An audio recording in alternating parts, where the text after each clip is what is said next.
जैसे आपको normal drawing करने के लिए एक शीट और कुछ टूल्स जैसे पेंसिल, रबड़ या प्रकार या इस तरह की चीज़ों की ज़रूरत रहती है, वैसे ही यहाँ पे हमारे पास होम टैब पे काफ़ी सारे टूल दिए गए हैं जिससे हम ड्राइंग कर सकते हैं। अब यदि यहाँ ध्यान दें तो होम टैब में काफ़ी सारे ग्रुप्स शामिल हैं। क्लिपबोर्ड जिसके अंदर कट कॉपी पेस्ट है, इमेज जिसमें सेलेक्ट, रिसाइज और रोटेट जैसी कमांड्स हैं, और यहाँ पे टूल सेक्शन है जिसमें बहुत सारे टूल्स हैं जिनके साथ मैं ड्राइंग कर सकता हूँ। शेप्स का सेक्शन अलग से अवेलेबल है और इसी प्रकार से साइज़ और कलर्स का भी सेक्शन यहाँ पे मेरे पास ग्रुप्स में दिया गया है। सबसे पहले हम शुरुआत करेंगे टूल सेक्शन से। किसी भी ड्राइंग को आपको सबसे पहले करने के लिए टूल्स की आवश्यकता रहती है। हमारे पास यहाँ काफ़ी सारे टूल्स अवेलेबल हैं। माइक्रोसॉफ्ट पेंट की सबसे अच्छी बात यह है कि यदि आप किसी भी टूल पे माउस रखें तो वहाँ पे उसका नाम भी बताया जाएगा। जैसे यहाँ पे इसका नाम पेंसिल है और नीचे की तरफ यदि आप देखें तो एक टूल टिप अवेलेबल हो गई है। पेंसिल जो जानकारी दे रही है, साथ ही वो ये भी जानकारी दे रही है कि यहाँ कि इस टूल को आप किस प्रकार से प्रयोग कर सकते हैं। जैसा कि यहाँ लिखा हुआ है, draw a free form line with the selected line width. आप अपनी लाइन विड्थ के अनुसार पेंसिल को प्रयोग कर सकते हैं। मैं इसको क्लिक कर लेता हूँ। जैसे ही क्लिक करता हूँ, देखिए मेरा जो माउस का कर्सर है वो पेंसिल की शेप में तब्दील हो गया है। और यदि यहाँ ऊपर टूल्स में भी देखें, जो पेंसिल का आइकॉन है वो प्रेस्ड है, अर्थात नीचे की तरफ दबा हुआ है। इस पेंसिल टूल से मैं कुछ भी ड्रॉ कर सकता हूँ अपनी ड्राइंग शीट पे। जैसे यहाँ मैं कुछ भी ड्रॉ करने की कोशिश करता हूँ तो देखिए मैं आसानी से अपने हाथ को कहीं भी घुमाते हुए फ्री फॉर्म वे में ड्राइंग कर सकता हूँ। जब आप पेंसिल का प्रयोग करते हैं तो यहाँ पे साइज़ का प्रयोग कर सकते हैं। आप क्लिक करें यहाँ पे साइज़ दिया हुआ है लाइन का। यदि हम माउस को लाइन के ऊपर रखें तो उसका साइज़ भी बताया जाएगा। जैसे ये 1 पिक्सल है लाइन, ये 2 पिक्सल लाइन है, ये 3 और ये 4। मैं 4 पिक्सल लाइन ले लेता हूँ। अब की बार ड्रॉ करने में देखें जो लाइन है वो थोड़ा सी गाढ़ी और मोटी आ रही है क्योंकि इसका साइज़ 4 पिक्सल हो गया है। साइज़ को मैं कभी भी दोबारा चेंज कर सकता हूँ। आप चाहे तो पेंसिल के साथ किसी कलर का प्रयोग भी कर सकते हैं। इसके लिए बस मुझे पेंसिल टूल को सिलेक्ट करके रखना है और यहाँ से किसी भी कलर का चुनाव करना है। जैसे ही मैं क्लिक करता हूँ, यहाँ देखिए मेरे पास कलर सिलेक्टेड हो गया है कलर 1 में। अब जब मैं पेंसिल से कार्य करूँगा तो रेड कलर में आएगा। मैं यहाँ इसका साइज़ 4 पिक्सल ले लेता हूँ। ये देखें, मैं एक और कलर यहाँ से ले लेता हूँ। इस प्रकार आप कोई भी कलर चूज़ कर सकते हैं पेंसिल के साथ और उससे आसानी से ड्राइंग आप कर सकते हैं। और इसी तरह से यदि आपने कुछ ड्रॉ कर लिया है पेंसिल के साथ और आप उसे कुछ मिटाना चाहते हैं उस ड्राइंग में, तो इसके लिए आपके पास पेंसिल के बिल्कुल नीचे इरेज़र का टूल है। इरेज़र पे क्लिक करते ही देखिए उसका नाम बताया गया है आपको। मैं माउस क्लिक करके उसको सेलेक्ट कर लेता हूँ इरेज़र को। अब जैसे ही इस इरेज़र को मैं डॉक्यूमेंट में लाता हूँ तो देखिए मेरे माउस का जो कर्सर है वो इरेज़र जैसी शेप में आ गया है। अब जिस लाइन के ऊपर मैं इस इरेज़र को घुमाऊंगा वो लाइन नीचे से ख़त्म होती चली जाएगी, मिटती चली जाएगी। देखिए यहाँ पे मैं थोड़ा सा जल्दी से हाथ को मूव करके मैं जल्दी से इरेज़र का प्रयोग कर सकता हूँ। इरेज़र का साइज़ भी छोटा बड़ा करने के लिए आप इरेज़र को सिलेक्टेड रखें और यहाँ साइज़ पर जाकर आप 4 पिक्सल का प्रयोग करें तो देखिए इरेज़र का साइज़ थोड़ा सा बड़ा हो गया है। फिर से इरेज़र साइज़ छोटा करने के लिए आप किसी भी पिक्सल लाइन पे क्लिक कर सकते हैं। जैसे मैंने यहाँ पे 2 पिक्सल कर लिया है। इरेज़र टूल का प्रयोग करते समय एक और इम्पॉर्टेंट बात है, जो कलर आपके कलर ट्यूब में रहता है, अर्थात जो बैकग्राउंड का कलर रहता है, इरेज़र टूल उसी कलर में ये जो डॉक्यूमेंट है उसको इरेज़ करेगा। इसको समझने के लिए हम कलर 2 सेलेक्ट कर लेते हैं पहले, फिर यहाँ पे कलर चूज़ कर लेते हैं कलर 2 के लिए। अब जब इरेज़र सेलेक्ट करके मैं कुछ इरेज़ करने की कोशिश करता हूँ तो आप ध्यान दें जो आपका कलर 2 है उसी में वो इरेज़ कर रहा है।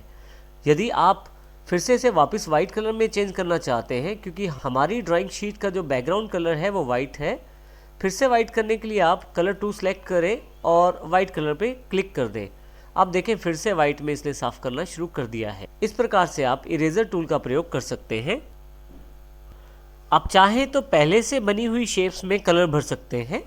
उसके लिए जैसे यहाँ मेरे पास स्क्रीन पे रेक्टेंगुलर शेप अवेलेबल है और यदि मैं इसमें रंग भरना चाहता हूँ तो मैं फिल विद कलर टूल को सिलेक्ट कर सकता हूँ।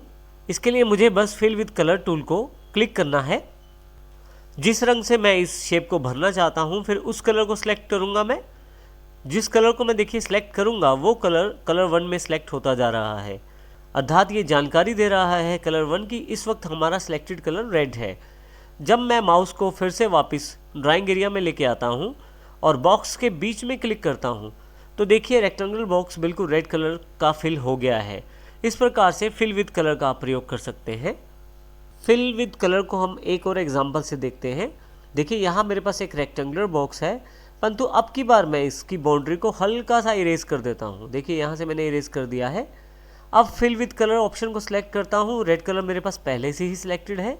जैसे ही फिल करता हूँ अब की बार कलर पूरे के पूरे डॉक्यूमेंट पूरे के पूरे ड्राइंग एरिया में फैल गया है। इसका कारण ये है कि फिल विद कलर बाउंड्रीज के साथ कार्य करता है, क्योंकि यहाँ से इसको जगह मिल गई बाहर जाने की, तो इसलिए कलर जो है आगे की तरफ भी फैला दिया है। अब यदि मान लीजिए मुझे इस पूरी स्क्रीन को साफ़ करना है तो मेरे पास 2-3 ऑप्शन है। सबसे पहले सिंपल ऑप्शन सेलेक्ट करते हैं। आपके पास सेलेक्ट टूल यहाँ पे उपलब्ध है। मैं इस एरिया को सिलेक्ट कर सकता हूँ जिस एरिया को साफ़ करना है मुझे, और कीबोर्ड पे बने हुए डिलीट बटन को प्रेस करूँगा। देखिए मेरे पास एरिया साफ़ हो गया है। यहाँ से कुछ एरिया रह गया है तो इसको मैं दोबारा सेलेक्ट कर लेता हूँ और डिलीट कर देता हूँ। इसके अलावा भी काफ़ी सारे ऑप्शन हैं डिलीट करने के। आने वाले सेशन में हम उन्हें भी साथ साथ सीखेंगे। यहाँ हमने एक और रेक्टेंगुलर शेप का प्रयोग किया है फिल विद कलर को और अच्छी तरह से समझने के लिए।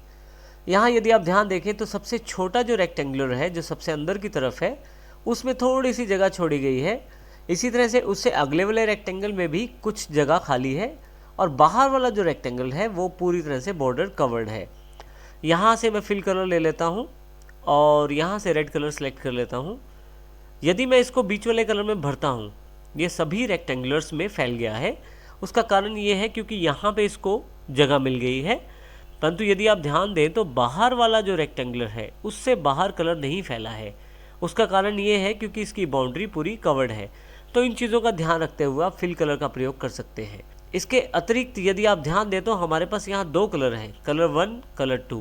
जब आप लेफ़्ट क्लिक करते हैं तो कलर 1 का प्रयोग किया जाता है, परंतु यदि आप माउस का राइट क्लिक करें तो देखिए कलर 2 का प्रयोग किया गया है। इसको हम कुछ इस तरह से समझते हैं। यहाँ मैं कलर 2 सेलेक्ट कर लेता हूँ और यहाँ पे इसका कलर चेंज कर देता हूँ। फिर से कलर 1 पे वापस आ जाता हूँ। फिल विद कलर मेरे पास सिलेक्टेड है। यदि मैं लेफ़्ट क्लिक करूँगा, जैसे ही लेफ़्ट क्लिक करता हूँ कलर 1 उसमें फिल हो जाता है, परंतु राइट क्लिक करते ही जो कलर 2 है वो सिलेक्ट हो जाता है और उसी के साथ वो कलर 2 इसमें फिल हो जाता है। इस प्रकार से आप फिल विद कलर का प्रयोग कर सकते हैं, इन चीज़ों का ध्यान रखते हुए। अगला जो टूल हमारे पास अवेलेबल है वो है टेक्स्ट टूल के रूप में। टेक्स्ट टूल का प्रयोग करने के लिए आप केवल टेक्स्ट टूल पर क्लिक करें और यहाँ नीचे दिए गए किसी भी सेक्शन में आप क्लिक करके उस टेक्स्ट टूल का प्रयोग कर सकते हैं। यहाँ मैंने एक पिक्चर्स को यहाँ पेस्ट किया हुआ है और बिल्कुल कॉर्नर में जाकर मैं क्लिक कर देता हूँ तो देखिए मेरे पास एक रेक्टेंगुलर बॉक्स अवेलेबल हो जाता है डॉटेड बॉर्डर के साथ। बीच में एक कर्सर भी ब्लिंक कर रहा है जो ये जानकारी देता है कि यहाँ पे मैं टाइप कर सकता हूँ। यहाँ मैं टाइप करना शुरू करता हूँ। अब यदि देखें तो मैंने टाइप कर दिया है। आप इस बॉक्स से अभी बाहर मत निकलें, बाहर निकलते ही काफ़ी सारे ऑप्शन क्लोज हो जाएंगे। तो अभी हम इस डॉटेड बॉर्डर बॉक्स को ऐसे ही बना रहने देते हैं। यदि आप यहाँ ऊपर की तरफ देखें तो टेक्स्ट टूल सेक्शन के अंतर्गत टेक्स्ट टैब एक अलग से अवेलेबल हो गई है जिसमें काफ़ी सारे ऑप्शन जो हैं वो टेक्स्ट से रिलेटेड हैं, जैसे कि फ़ॉन्ट का ऑप्शन है, साइज़, इसके अलावा भी बहुत सारे ऑप्शन हैं। यदि मैं फ़ॉन्ट चेंज करना चाहता हूँ अपने टेक्स्ट का तो इसके लिए सबसे पहले मैं टेक्स्ट को सिलेक्ट करूँगा। इस ड्रॉप डाउन बॉक्स को क्लिक करूँगा। मेरे पास काफ़ी सारे ऑप्शन अवेलेबल हो जाएंगे टेक्स्ट से रिलेटेड, फ़ॉन्ट से रिलेटेड।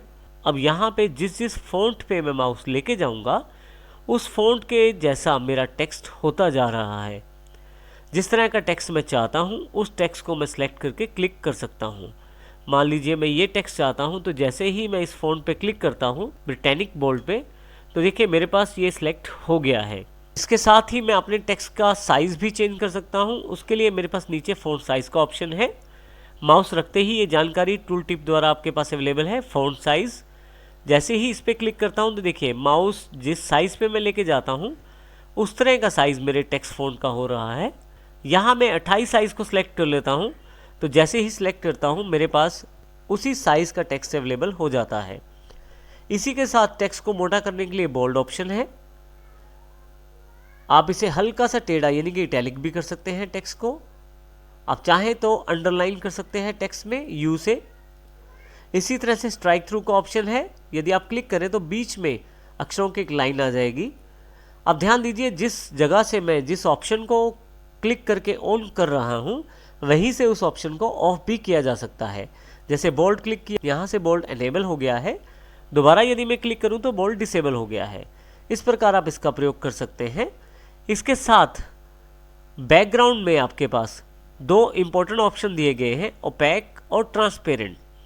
यदि मैं इसे ओपैक पे क्लिक कर दूं तो देखिए जो टेक्स्ट बॉक्स का जो बैकग्राउंड कलर है वो वाइट हो गया है, और यदि मैं इसे ट्रांसपेरेंट कर दूं तो सिर्फ टेक्स्ट नज़र आ रहा है, वाइट कलर हट गया है। तो यदि आप अपने टेक्स्ट में ट्रांसपेरेंसी चाहते हैं, आप चाहते हैं कि उसके पीछे वाला हिस्सा या तस्वीर दिखाई दे, तो ट्रांसपेरेंट रखें, अन्यथा आप ओपैक भी कर सकते हैं। आप टेक्स्ट का कलर भी चेंज कर सकते हैं। उसके लिए आप फ़ॉन्ट को सिलेक्ट करें और यहाँ पे जिस कलर पे आप माउस लेके जाएंगे वैसा कलर आपके पास यहाँ अवेलेबल हो जाएगा। जैसे यहाँ मैं फिर से इसे येलो कर देता हूँ और क्लिक कर देता हूँ, तो देखिए मेरे पास यहाँ कलर अवेलेबल हो गया है। इस प्रकार से मैं टेक्स्ट ऑप्शंस का प्रयोग करके यहाँ पे टेक्स्ट लिख सकता हूँ। जब आपका टेक्स्ट पूरी तरह से फाइनल हो जाता है, अर्थात अपना फ़ॉन्ट सेटिंग्स आप कर लेते हैं, तो इस रेक्टेंगुलर बॉक्स से आप यदि बाहर क्लिक करें तो आपका टेक्स्ट बिल्कुल फाइनलाइज होकर उस पिक्चर के साथ जुड़ गया है।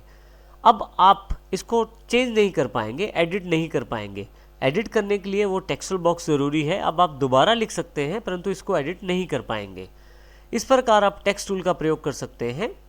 नेक्स्ट टूल जो हमारे पास उपलब्ध है वो है कलर पिकर के रूप में। ये माउस लेके जाएं तो यहाँ आपको दिखाई देगा। कलर पिकर से आप बनी हुई पिक्चर में से कोई भी रंग ले सकते हैं। कलर पिकर सेलेक्ट करें आप। बनी हुई पिक्चर में आप जिस रंग को आप लेना चाहते हैं उस कलर पे क्लिक कर दीजिए। जैसे मैं इस ड्रेस कलर को लेना चाहता हूँ, मैं क्लिक कर देता हूँ। वो ड्रेस कलर मेरे पास यहाँ कलर 1 में सिलेक्टेड हो गया है। अब इस कलर को यदि मैं यहाँ बॉक्स में भरना चाहता हूँ तो मुझे फिल विद कलर का प्रयोग करना पड़ेगा। मैं सिलेक्ट कर लेता हूँ और यहाँ पे फिल कर देता हूँ। इसी प्रकार से दूसरा कलर लेने के लिए फिर से कलर पिकर का प्रयोग करता हूँ मैं यहाँ से, और मान लीजिए अब की बार मैं ये रेड कलर लेना चाहता हूँ। मैं क्लिक करूँगा, देखिए यहाँ रेड कलर अवेलेबल हो गया है, और क्लिक करते ही आप इसको फिर से फिल कर सकते हैं। कोई भी कलर पिक्चर में से लेकर आप उसका प्रयोग कर सकते हैं। कलर पिकर आपके बनी हुई पिक्चर में से कलर्स को उठाता है और फिल करने में आपको मदद करता है। अगला टूल जो हमारे पास अवेलेबल है वो है मैग्नीफायर के रूप में। मैग्नीफायर से आप किसी भी चीज़ को बड़ा करके देख सकते हैं। जैसे मान लीजिए मैं इस बैलून को बड़ा करके देखना चाहता हूँ। जैसे ही क्लिक करता हूँ ये पिक्चर मेरे पास जूम होके बड़ी हो जाती है। फिर से क्लिक करता हूँ, थोड़ा सा और जूम बढ़ जाता है। अब साथ साथ नीचे यहाँ भी यदि देखते रहे तो 200% जूम हो गया है। फिर से एक बार क्लिक करता हूँ तो 300%, 400, इस तरह से आप जूम का लेवल बढ़ा सकते हैं और इसको आप जूम के मैक्सिमम लेवल तक लेके जा सकते हैं। यदि आप जूम लेवल को वापस लाना चाहते हैं तो राइट क्लिक करना शुरू कर दीजिए। राइट क्लिक से जूम लेवल घटता चला जाएगा। नीचे आप यहाँ स्टेटस बार पे जूम स्लाइडर पे भी देख सकते हैं। देखिए यहाँ पे जो साइज़ है वो जूम साइज़ जो है वो छोटा होता चला जा रहा है। इस प्रकार मैं ये प्रयोग कर सकता हूँ जूम लेवल को अपनी सुविधानुसार। किसी भी पार्ट को या किसी भी एरिया को पिक्चर के मैं बड़ा या छोटा करके देख सकता हूँ। अगला टूल जो हमारे पास अवेलेबल है वो है ब्रशेस के रूप में। माइक्रोसॉफ्ट पेंट में काफ़ी सारे ब्रशेस अवेलेबल हैं जिनका प्रयोग करके आप ड्राइंग कर सकते हैं। जिस ब्रश का प्रयोग करना चाहते हैं आप उस ब्रश को क्लिक कर दीजिए। यदि आप नीचे वाले बटन पर क्लिक करें तो काफ़ी सारे ब्रशेस आपको दिखाई देंगे। इनमें से जो ब्रश आप चाहते हैं उसको सिलेक्ट कर लीजिए। जैसे मैं यहाँ सिंपल ब्रश को सिलेक्ट कर लेता हूँ। जैसे ही माउस को मूव करता हूँ लेफ़्ट क्लिक प्रेस करके तो देखिए मेरे पास वो ब्रश काम करना शुरू कर देता है। इसी तरह से मैं दूसरा ब्रश ले सकता हूँ कोई, और आप ड्रॉ करके इनके डिफरेंस को देख सकते हैं। जैसे यहाँ पे एयर ब्रश है तो कुछ एयर ब्रश जैसा इफेक्ट यहाँ पे आ रहा है। इसी तरह से अलग अलग ब्रशेस इफेक्ट हैं। आप किस प्रकार का इफेक्ट प्रयोग कर रहे हैं, अगर माउस रखें तो ये आपको उसका नाम भी बताएगा। जैसे ये ऑयल ब्रश है और ये जो क्रेन है, कुछ इस तरह से। आप चाहें तो ये ब्रश का कलर भी चेंज कर सकते हैं। केवल आपको कलर सेलेक्ट करना है और देखिए यहाँ पे ब्रश जो है अलग कलर में डिज़ाइन करना शुरू कर दिया है उसने। इस प्रकार से आप अलग अलग ब्रशेस का प्रयोग कर सकते हैं। यहाँ एक इम्पॉर्टेंट टिप, यदि आप कंट्रोल के साथ प्लस बटन दबा के रखें, जो ब्रश का साइज़ है वो बढ़ जाएगा, और यदि कंट्रोल के साथ माइनस का बटन दबा के रखें तो ब्रश का साइज़ कम हो जाएगा। कंट्रोल प्लस दबाने पे मेरे पास ब्रश का साइज़ बढ़ गया है। अब की बार देखिए, बड़े रूम में ब्रश प्रयोग कर रहा हूँ मैं। यहाँ पे एयर ब्रश सेलेक्ट कर लेता हूँ, ये देखिए दूसरा ब्रश सेलेक्ट करने पे। और फिर से यदि मुझे इस ब्रश का साइज़ को छोटा करना है तो कंट्रोल के साथ माइनस का मैं निशान दबाऊंगा, जिससे मेरे ब्रश का साइज़ छोटा हो जाएगा। तो इस प्रकार आप ब्रश साइज़ का प्रयोग कर सकते हैं। आप चाहें तो कुछ साइज़ यहाँ पे पहले से डिफाइंड है, उनका प्रयोग भी आप कर सकते हैं। अगला ग्रुप जो हमारे पास अवेलेबल है वो है शेप्स के रूप में। यहाँ यदि आप ध्यान दें तो काफ़ी सारी शेप्स पहले से प्री डिफाइंड अवेलेबल है माइक्रोसॉफ्ट पेंट ऐप में। यदि यहाँ मैं मोर पैटर्न पे क्लिक करूँ तो कुछ और शेप्स भी दिखाई देनी शुरू हो जाती हैं। मैं इन शेप्स को प्रयोग करके अपनी ड्राइंग बना सकता हूँ। उसके लिए बस मुझे क्लिक करना है। जैसे मैं 5 पॉइंट स्टार को सिलेक्ट कर लेता हूँ और नीचे की तरफ आके माउस को लेफ़्ट क्लिक को प्रेस करते हुए मैं ड्रैग करता हूँ, और जितना बड़ा या छोटा ये इमेज बनाना है वहाँ लाके मैं इसको छोड़ देता हूँ। आप देखेंगे कि छोटे छोटे पॉइंट्स भी इसके आसपास आ गए हैं, जिनसे मैं दोबारा इनको रीसाइज कर सकता हूँ। देखिए कुछ इस तरह से माउस को कोने पर रखें, 2 मुंह वाला माउस हो जाएगा। अंदर या बाहर की तरफ खींचे तो ये जो पिक्चर है, ये जो शेप है ये रीसाइज हो जाएगी। मैं चाहूँ तो इसमें कलर भी फिल कर सकता हूँ। इसके लिए मुझे कुछ सेटिंग्स को करना पड़ेगा, जैसे कि यहाँ पे 2 सेटिंग्स दी गई हैं, आउटलाइन और फिल। आउटलाइन का अर्थ यहाँ पे इस बॉर्डर लाइन से है। यदि आउटलाइन पे क्लिक करें तो हमारे पास काफ़ी सारे ऑप्शन हैं। नो आउटलाइन का अर्थ है कि आउटलाइन नहीं दिखाया जाएगा। सॉलिड कलर का अर्थ है कि आउटलाइन में कलर फिल करके दिखाया जाएगा। इसके अलावा ब्रशेस वाले इफेक्ट भी यहाँ अवेलेबल हैं, जैसे कि वाटर कलर इफेक्ट है या और ऑयल इफेक्ट है। इसी तरह से फिल में भी हमारे पास काफ़ी सारे ऑप्शन अवेलेबल हैं नीचे। फिल का अर्थ अंदर भरे हुए कलर से है। जैसे सॉलिड कलर भरने से, सॉलिड कलर को अगर मैं क्लिक कर देता हूँ यहाँ पे, और जैसे ही माउस को यहाँ पे मैं लेके जाता हूँ किसी भी कलर पे, तो वो कलर अंदर की तरफ दिखाई देना शुरू हो जाता है। उस कलर के साथ आपका इमेज फिल हो जाता है। मैं किसी भी कलर को सिलेक्ट कर लेता हूँ, तो देखिए मेरे पास अंदर की तरफ ये कलर सिलेक्ट हो गया है। फिल में जाकर यदि मैं नो फिल कर दूँ तो वो कलर फिर से हट जाएगा। इसके अतिरिक्त अंदर वही ब्रश इफेक्ट्स भी आप ले सकते हैं, जो ब्रश इफेक्ट्स आपके पास पहले से अवेलेबल हैं। इस प्रकार आप अपनी इमेज में कलर भी भर सकते हैं। आप आउटलाइन के साइज़ को भी चेंज कर सकते हैं। उसके लिए फिर से साइज़ पे क्लिक करें। देखिए यहाँ पे साइज़ अवेलेबल है, जो आप साइज़ चाहते हैं वो चेंज कर सकते हैं। उससे आगे कलर्स का जो ग्रुप है उसमें कलर्स की जानकारी दी गई है। Colour 1, colour 2। कलर 1 मुख्यतः ये जो शेप्स है इनकी बॉर्डर लाइन को रिप्रेजेंट करता है, और कलर 2 जो है वो अंदर फिल हुआ कलर होता है। इसके अतिरिक्त आप कोई भी कलर यहाँ से सिलेक्ट कर सकते हैं और चूज़ कर सकते हैं। जब तक आपकी इमेज आपके पास इस बॉर्डर एरिया में सिलेक्टेड है तब तक आप इसका कोई भी कलर चेंज कर सकते हैं। कलर 2 सेलेक्ट करने पे देखिए यहाँ अंदर का जो कलर है वो चेंज हो जाएगा। फाइनली जब आपकी ये जो कलर सेक्शन है जब आप फाइनल कर लेते हैं तो बाहर क्लिक करने पे ये कलर्स फाइनल हो जाते हैं। अभी मैं इसको फाइनल नहीं कर रहा। अभी मेरे पास यहाँ पे एडिट कलर के नाम से एक ऑप्शन और अवेलेबल है। मैं एडिट कलर को सिलेक्ट करता हूँ। एक बॉक्स अलग से खुल गया है एडिट कलर्स के रूप में। बेसिक कलर जो आपको यहाँ दिखाई दे रहे हैं उसके अलावा कुछ कलर्स यहाँ से भी आप चूज़ कर सकते हैं। जो कलर आपको चाहिए वो क्लिक करके ऐड टू कस्टम कलर में कर दीजिए। जो कलर आपका सिलेक्टेड है उसकी जगह पे आपके पास ये कलर आ जाएगा।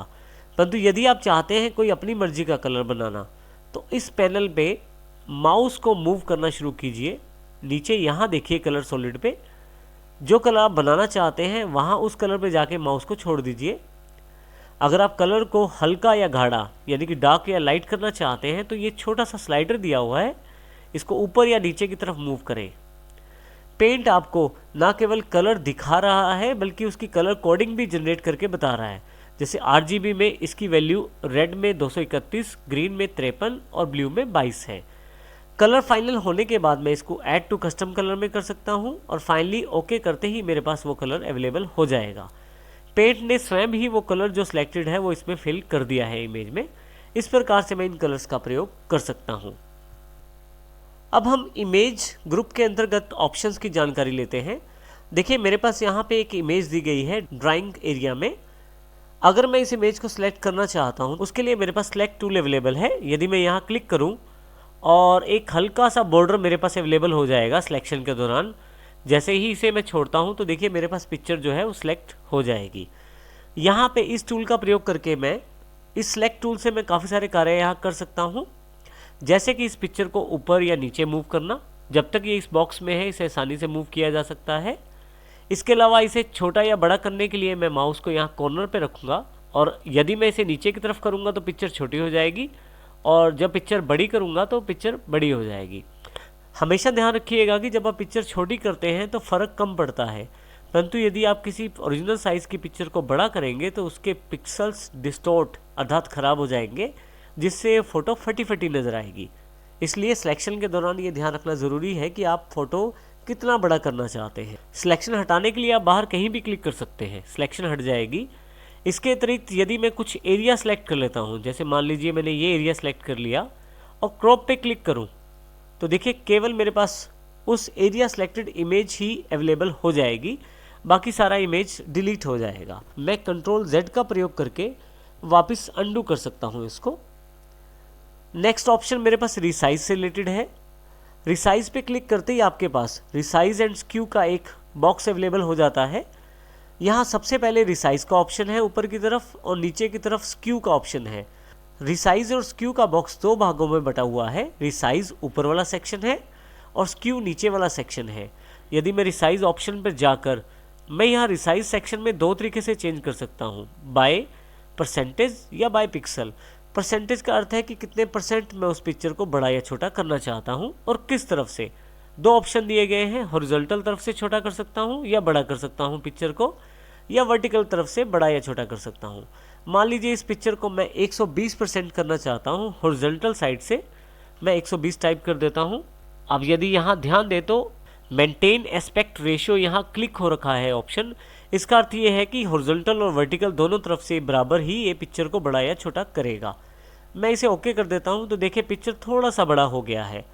इस पिक्चर को फिर से सिलेक्ट कर लेता हूँ, यहाँ से मैं फिर से रिसाइज पे, और यहाँ से अब यदि यहाँ पे मैं मेंटेन एस्पेक्ट रेशियो को अनचेक कर दूँ और अब की बार हॉरिजॉन्टल को मैं 50% कर दूँ और ओके कर दूँ, तो देखिए क्या फ़र्क पड़ता है।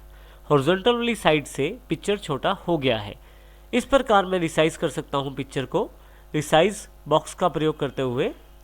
ये परसेंटेज आधारित चेंजेस थे, परंतु मैं पिक्सल आधारित भी चेंज कर सकता हूँ। जब आप ऑनलाइन फॉर्म फिल करते हैं किसी जॉब के लिए तो आपके पास कई बार पिक्सल्स में फ़ोटो की जानकारी मांगी जाती है। आप उस पिक्चर को इसके साथ सेलेक्ट कर सकते हैं। जैसे यहाँ मैं पिक्सल सेलेक्ट कर लेता हूँ, इतनी पिक्सल्स की रिक्वायरमेंट बताई गई है, जैसे कि हॉरिजॉन्टल 50 और वर्टिकल 63। जैसे ही ओके करता हूँ मेरी जो पिक्चर है ये उस पिक्सल साइज़ की हो जाएगी। तो मैं पिक्सल साइज़ भी चेंज कर सकता हूँ इस फोटो का। इस प्रकार मैं कंट्रोल Z करके अंडू कर लेता हूँ। मैं दोबारा इस पिक्चर को सिलेक्ट कर लेता हूँ, रिसाइज पे दोबारा जाते हैं।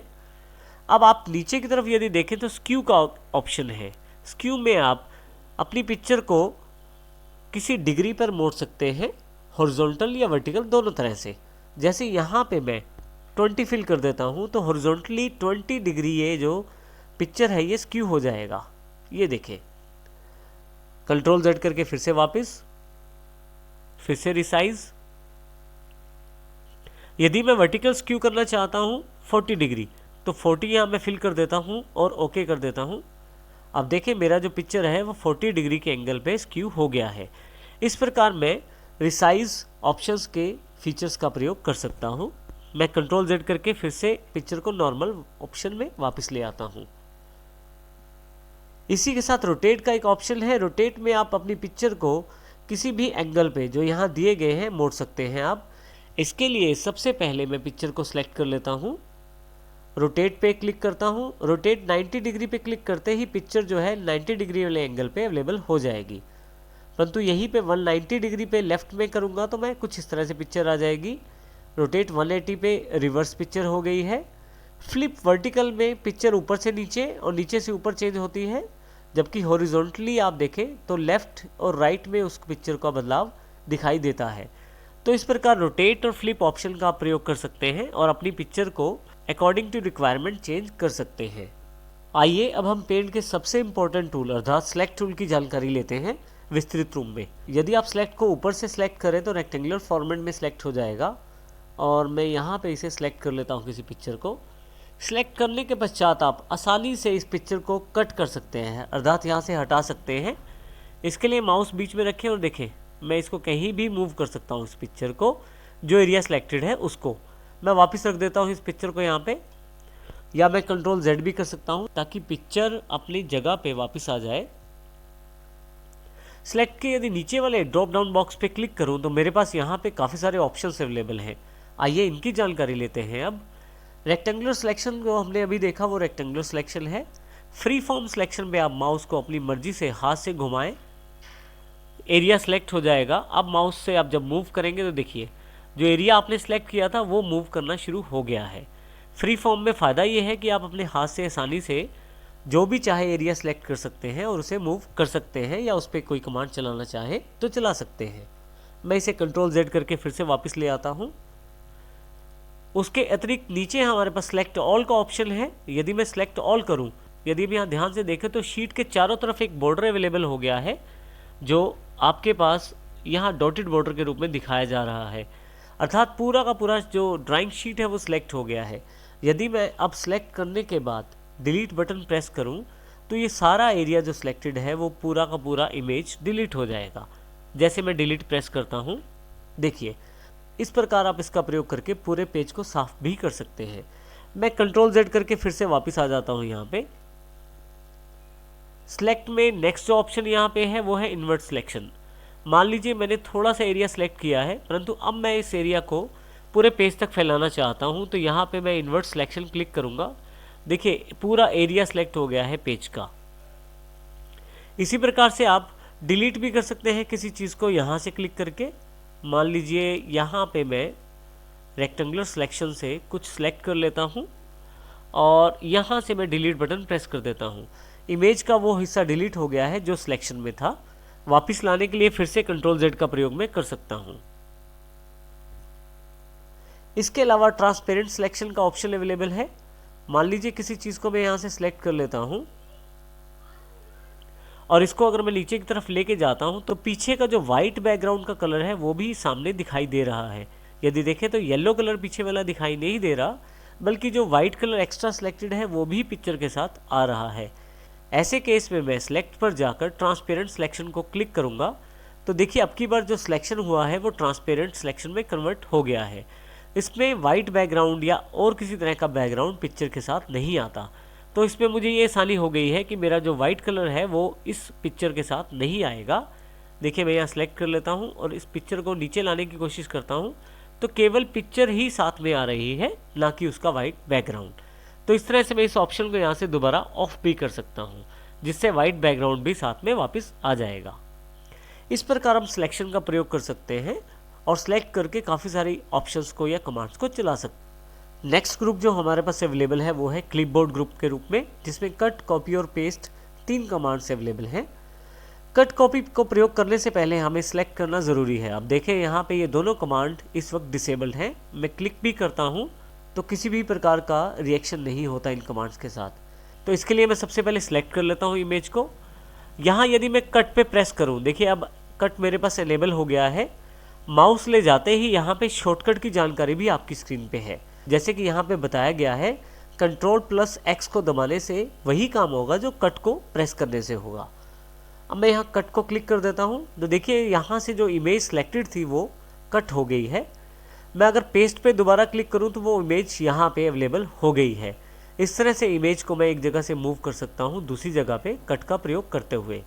अगर मैं इमेज को वापस उसी जगह रखना चाहता हूँ तो कंट्रोल Z का प्रयोग कर सकता हूँ। इसके अलावा आप ऊपर क्विक एक्सेस टूल बार में अंडू का बटन भी प्रयोग कर सकते हैं। 2 बार अंडू का प्रयोग करने पर देखिए वापस इमेज वहीं पे आ गई है। लेकिन अगर मैं चाहता हूँ कि फिर से आगे जाना है मुझे, तो मैं रीडू का फिर से प्रयोग यहाँ पे कर सकता हूँ। तो कुछ इस प्रकार से मैं इनका प्रयोग कर सकता हूँ। आइए अब बात करते हैं कॉपी की।